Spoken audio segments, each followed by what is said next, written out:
Aujourd'hui, j'essaye une QJ Motor, la SRT 450 RX.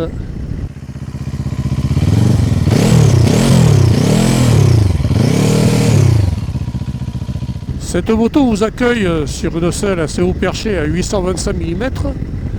Un accueil ferme, mais un dessin finalement assez confortable. Ça serait à voir sur les longues distances. Là, pour le moment, je suis pas mal assis dessus. Et dès les premiers tours de roue, eh bien, je suis en mode découverte d'une moto faite pour aller barouder un peu sur toutes les routes et tous les chemins.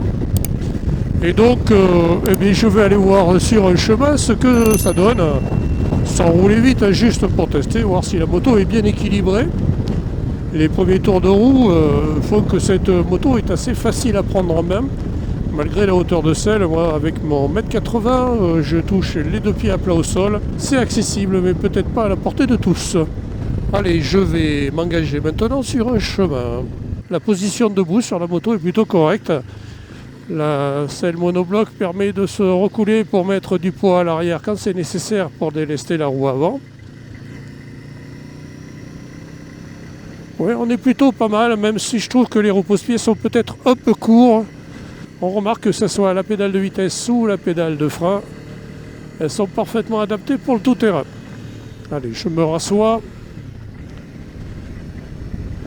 Et bien sur le chemin à 50 km/h, elle est plutôt confortable, parfaitement suspendue avec ses suspensions réglables Marzocchi à l'avant comme à l'arrière. La garde au sol est largement suffisante pour ce que j'en fais. 225 mm et le sabot moteur en aluminium présent d'origine. Quand on voit cette route caillouteuse, eh ben, il est parfaitement à sa place. J'ai entendu quelques sons de cailloux qui étaient envoyés par ce sabot. Donc l'équipement de série, à mon avis, est indispensable pour ce type de moto qui est prévu pour un usage hybride chemin et route. Voilà, je vais encore d'entendre le bruit. Voilà donc cette SRT 450 RX de chez QJ Motor, une moto native pour le permis A2 puisqu'elle fait 47 chevaux et demi pour 41 Nm de couple. Cette moto, comme vous pouvez le voir, est taillée pour aller se balader dans les chemins. Elle est tout à fait capable également d'aller faire de la route et elle est livrée d'origine avec des équipements assez complets. Avec un style qui est plutôt joli. On va détailler tout ça de plus près.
Alors je teste le frein arrière, ça ralentit bien, j'ai réussi à faire déraper le pneu. Je teste le frein avant.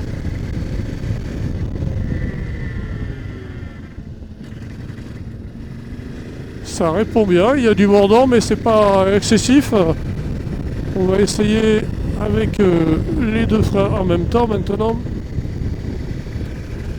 J'arrive sur un bout de ligne droite, j'ai personne derrière.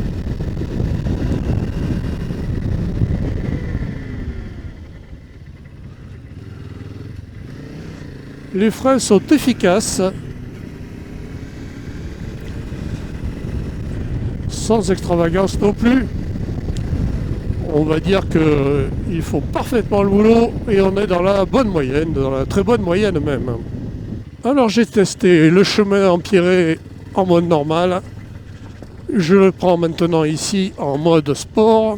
Bon, les pneus CST, les suspensions font toujours bien le boulot.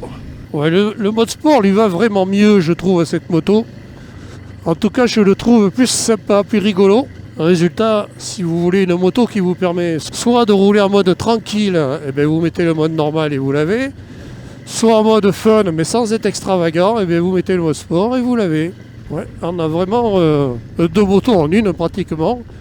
Alors vous voyez, je suis sur un chemin, je roule tranquille. Et la souplesse du moteur me permet de rouler en quatrième. Et si j'accélère, ça repart. Et ça repart. Franchement, c'est sympa ce mode sport. Alors, sur les dodanes, c'est vraiment ferme hein, quand même quand on passe assez vite. C'est vraiment ferme, mais c'est pas inconfortable. Ça donne pas d'à-coups dans le dos. Ça, c'est quand même positif.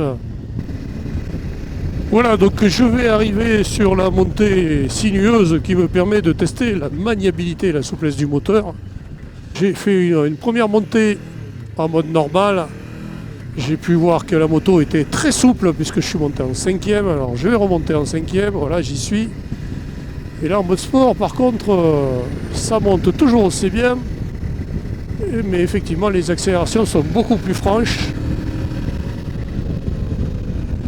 Sur les enchaînements de virages, je constate que la moto est assez légère et facile à manier. Elle s'enchaîne parfaitement d'un virage à l'autre, d'un angle à un autre. Et les pneus CST sur cette route sèche font parfaitement le boulot. Voilà, ça accélère vraiment bien en mode sport, c'est sympa. Tout en restant à des vitesses très correctes. Je crains pas pour mon permis. Mais par contre, je prends ma dose de plaisir et c'est ça qui est important, la sensation que peut apporter la moto, en tout cas à mes yeux. Et sur cette grande courbe, je suis inscrit et ça bouge pas du tout. Ah, c'est vraiment extra. Toute la montée en cinquième. Ici je pourrais passer la sixième. Pas la peine. Je prends un peu de tour, pas trop non plus, elle est en rodage la moto. Allez, je passe la quatrième. J'aurais pu rester en cinquième, mais bon. Voilà, je vais aller faire mon demi-tour en 3 temps maintenant. Alors, demi-tour en 3 temps, je me mets ici sur le bas-côté, j'ai personne. L'angle de braquage est pas trop mal, il n'est pas extravagant non plus. Mais on a un bon bras de levier avec le guidon.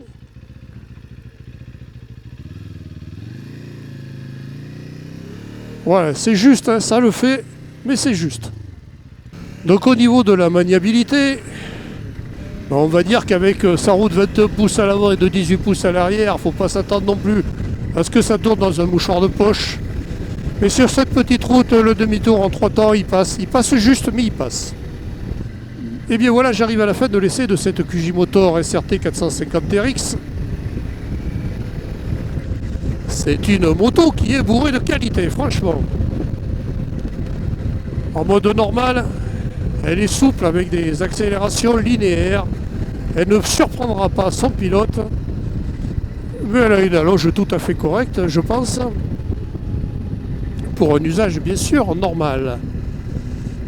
Ça permet d'avoir une conduite tranquille, un pilotage tranquille, tout en sérénité. Pour une moto native pour les permis A2, c'est peut-être plutôt rassurant, d'autant plus qu'elle est très maniable, je trouve. Que ce soit en mode sport ou en mode normal, la souplesse du moteur est extraordinaire pour un petit bicylindre, c'est vraiment bluffant. Ça rend la moto très facile à l'usage, que ce soit en chemin, sur route ou en milieu urbain. Et je pense que ça donne beaucoup de polyvalence à cette moto, parfaitement équipée. Bien sûr, il y a la bulle réglable en hauteur, et là j'arrive sur les petits défauts. mais qui ne protègent pas assez donc. On a de magnifiques protègements de série, ils sont magnifiques, mais les clignotants sont intégrés et je trouve que pour une moto qui est amenée à aller faire du tout-terrain, c'est une pièce qui peut casser facilement et donc ça peut renchérir le coût du changement de la pièce. Cela dit, je ne me suis pas renseigné sur le coût des protègements sur cette moto, mais voilà, pour l'esthétique c'est bien, pour le côté pratique c'est peut-être moins judicieux. Et puis la fermeté de la selle. Au bout d'une heure ou deux de pilotage, il faudra peut-être penser à reposer le fessier. Même si là, ça fait bien 3/4 d'heure que je roule maintenant.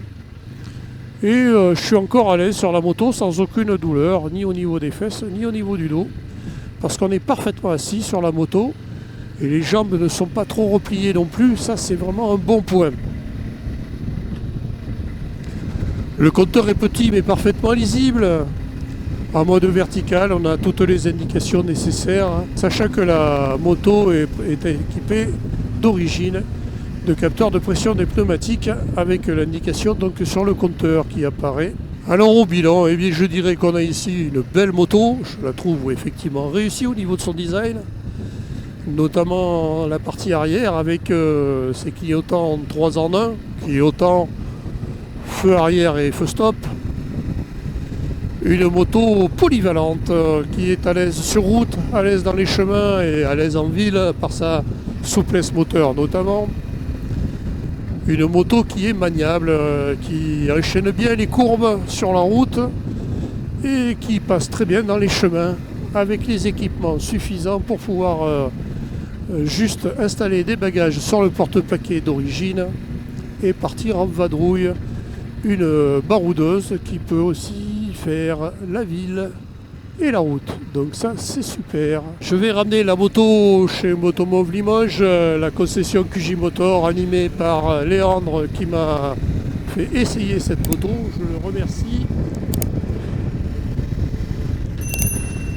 J'espère en tout cas que l'essai vous aura plu.